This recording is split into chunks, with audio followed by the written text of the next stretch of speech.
महोदय, मैं प्रस्ताव करता हूं कि भारत के संविधान का संशोधन करने वाले विधेयक को पुनर्स्थापित करने की अनुमति दी जाए।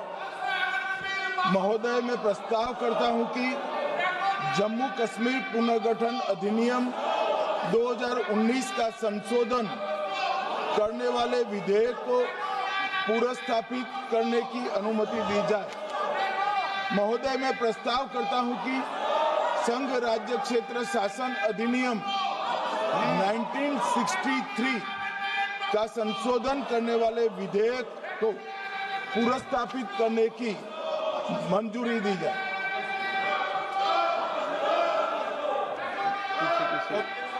कर दिया। श्री असाउद्दीन ओवैसी जी। Sir, I stand to oppose the introduction of J&K Reorganization Amendment Bill 2025, Union Territories Amendment Bill 2025, and the Constitution 130 Amendment Bill 2025, sir. Sir, this violates principle of separation of powers, due process, undermines the right of the people to elect a government. Sir, it gives executive agencies a free run to become judge and jury executioner based on flimsy allegations, suspicions, sir. Sir, only when an offence is proved beyond reasonable doubt, then only you can leave the post and the membership. But here a mere accusation, allegation, the punishment of losing one ministerial post will follow. Sir, parliament democracy's chief ministers and ministers can only be removed through true means. First, executive prime minister can recommend their removal if the second council of ministers lose confidence of the legislature. Now this bill would empower the unelected executive bureaucracy to play the role of legislature. Sir, it undermines representative parliament democracy. This amendment would leave the minister and CM at the mercy of executive agencies. The severity of the amendment is not only in the fact that one loses their position if they are arrested, but even if they are detained. Detention and administrative action doesn't require an offence to be made. Sir, the chief minister will not be able to accountable people. I want to know from the Honourable Home Minister, as he read Article 74(1), which says that the Council of Ministers headed by the Prime Minister to aid and advise the President who shall, in exercise of his function, act in accordance with such advice. Now, this bill clearly violates 74(1). Sir, this is the 1933 Gestapo when Gestapo was found in Germany. This government is hell-bent on creating a police state. This will be a death knell and leash on elected government, sir. Indian Constitution is being amended to turn this country into a police state. BNS 152, the Home Minister promised in this House that sedition would not be used.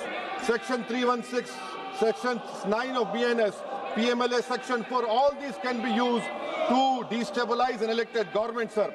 That is why I oppose the introduction of all these three bills. This is nothing but creating a Gestapo to ensure that our democracy does not survive. And may I tell the Honourable Home Minister, despite his promise on BNS 152, 152 has been used against a senior journalist, Siddharth Vardhan, Assam also. That is why I oppose this introduction of three bills, sir. Thank you. Tiwari. Speaker, sir, I rise to oppose the introduction of these three bills under Rule 70(1) of the Rules of Procedure and Conduct of Business in the Lok Sabha. This bill is squarely destructive of the basic structure of the Constitution. अध्यक्ष महोदय, भारत का संविधान का जो मूलभूत ढांचा है वो ये कहता है कि कानून का राज होना चाहिए. There should be rule of law. और उस rule of law, कानून के राज की बुनियाद है कि आप बेगुनाह हैं जब तक आपका गुनाह साबित नहीं किया जाता. You are innocent until proven guilty. This bill stands that fundamental maxim of jurisprudence on its head.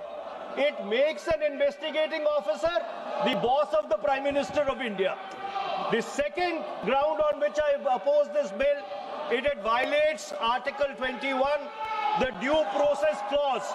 FIR, arrest, charge sheet, and even framing of charge does not in any manner substantiate guilt. In fact, you plead not guilty only after charges are framed against you. This bill turns the fundamental jurisprudence of Article 21 on its head. Number three, it distorts parliamentary democracy, which is again basic structure, by displacing will of the people through mere custody, bereft of judicial determination. अध्यक्ष जी, ये बहुत ही संवेदनशील विधेयक है. मेरे 2 बिंदु और हैं, मुझे कृपया. ओके. चौथा, on the fourth ground is it opens. Please माननीय सदस्य, आप नियम 72 के तहत विरोध कर रहे हैं. अध्यक्ष जी बिल्कुल. जब कभी बिल आपका सदन में आए, जब आप डिटेल में चर्चा करते, अध्यक्ष जी अभी नियम 72 के विरोध के बाद सारांश बोलने की परमिशन दिए. जो रूल 72 है वो 2 चीज कहता है. एक लेजिस्लेटिव कॉम्पिटेंस, एक general opposition of the bill, जिसकी स्वीकृति आप दे सकते हैं. और क्योंकि ये इतना संवेदनशील विधेयक है, मैं आपसे विनती करता हूं इसके ऊपर पूरी चर्चा कराई जाए. मेरे सिर्फ 2 बिंदु और हैं. This bill, mister speaker sir, एक मिनट. आपने कानूनन बात की, तो कानून ये भी है कि 72 उसके बाद भी अलाउ करता हूं, लेकिन संक्षिप्त में. बिल्कुल संक्षिप्त में अध्यक्ष जी. आपको डिटेल में चर्चा मेरे सिर्फ 2 बिंदु और हैं. This bill opens the door for political misuse by instrumentalities of the state whose arbitrary conduct has been repeatedly frowned upon by the Supreme Court. And finally, it throws all existing constitutional safeguards to the winds. Collective responsibility, judicial review, no confidence motion, and disqualification and conviction. And this makes this amendment excessive, unnecessary, and unconstitutional. इसलिए मैं इन तीनों विधेयकों का पुरजोर विरोध करता हूं और गृह मंत्री से मैं ये आग्रह करना चाहता हूं कि ये तीनों विधेयकों को वापस लिया जाए. Shri N.K. Premachandran. Speaker sir, I strongly oppose the bill, 130th Constitutional Amendment Bill, as well as the other 2 bills I strongly oppose on 4 grounds. So the first ground is the bills are to be introduced according to the rules and procedure of the House. The bill is not circulated among the members. Yesterday after 1 o'clock we have received the copy of the bill, and I would like to know from the Honorable Minister, what is the undue haste and urgency in bringing such a constitutional amendment bill? What is the emergent need of having such a bill? That means the introduction of the bill itself is lacking bona fides. The bill is lacking bona fides. That is why I would like to say that this is with a mala fide intention to destabilize the opposition ruled states in various parts of the country. Number one. एक minute.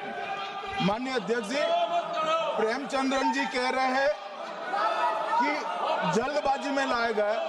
इसका सवाल इसलिए नहीं उठता कि मैं इस bill को संयुक्त समिति को सौंपने की दरखास्त करने वाला हूं. इस पर संयुक्त समिति जो राज्यसभा और लोकसभा पक्ष और विपक्ष सभी सांसदों की बनेगी, जो इस पर विचार करेगी और आपके सामने लेकर आएगी.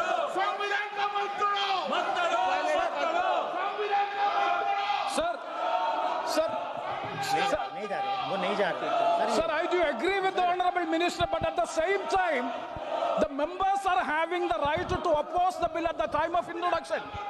This is the legitimate constitutional right of each and every member to oppose the bill at the time of introduction of the bill. That is being contained. That is the problem which I am trying to say. And the second one is that is disqualification. Shri Venugopal.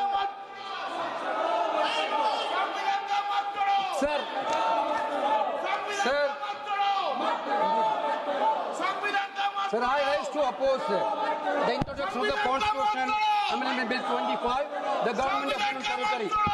Sir, this bill is to sabotage the federal system of this country. This bill is to sabotage the basic principle of the Constitution of this country.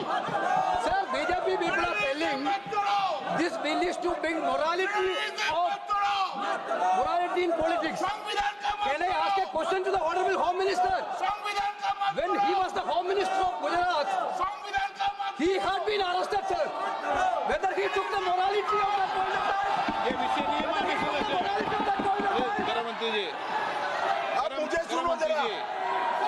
मुझे सुनो गृह मंत्री जी, मुझे सुनो ना, पहले बैठ जाओ। प्लीज। हाँ, गृह मंत्री जी। माननीय अध्यक्ष जी, मैं रिकॉर्ड क्लियर करना चाहता हूं। मुझ पर झूठे आरोप लगाए तब अरेस्ट होने के पहले मैंने नैतिकता के मूल्यों का हवाला देकर इस्तीफा भी दिया, और जब तक मैं कोर्ट से निर्देश नहीं हुआ, कोई संविधान को मैंने स्वीकार नहीं किया। ये क्या सिखाते हैं नैतिकता में?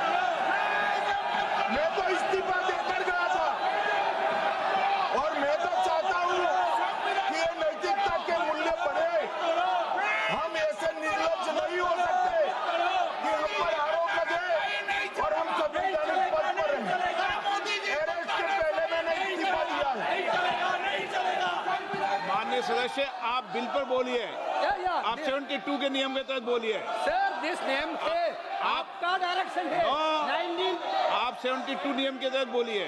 सर, लाइक है सर, नियम के तहत बोला आप 72। सर दिस आपका डायरेक्शन है 19A 19B। हाँ है। South around call भी है।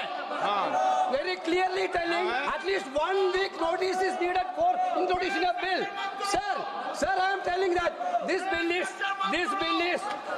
is to target the opposition ruling government.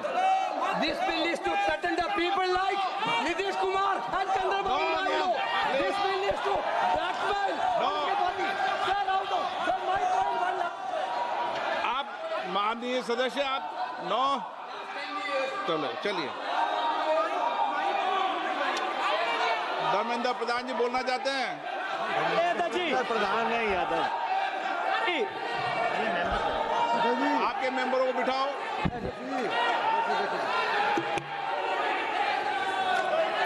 धन्यवाद अध्यक्ष जी।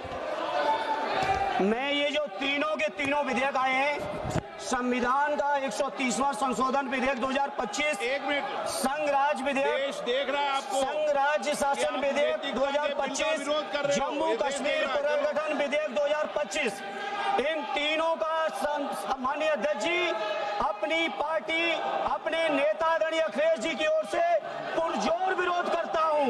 और विरोध इसलिए करता हूं माननीय गृह मंत्री जी, बहुत नैतिकता की बातें कर रहे हैं आपने भाषण दिए थे चक्की पी सिंह महाराष्ट्र में, जिनको लेके डिप्टी सीएम बना के घूम रहे हैं आप। इसलिए अध्यक्ष जी, मैं इस मौके पर कहता हूं, ये बिल संविधान विरोधी, मूल अधिकार विरोधी, न्याय विरोधी।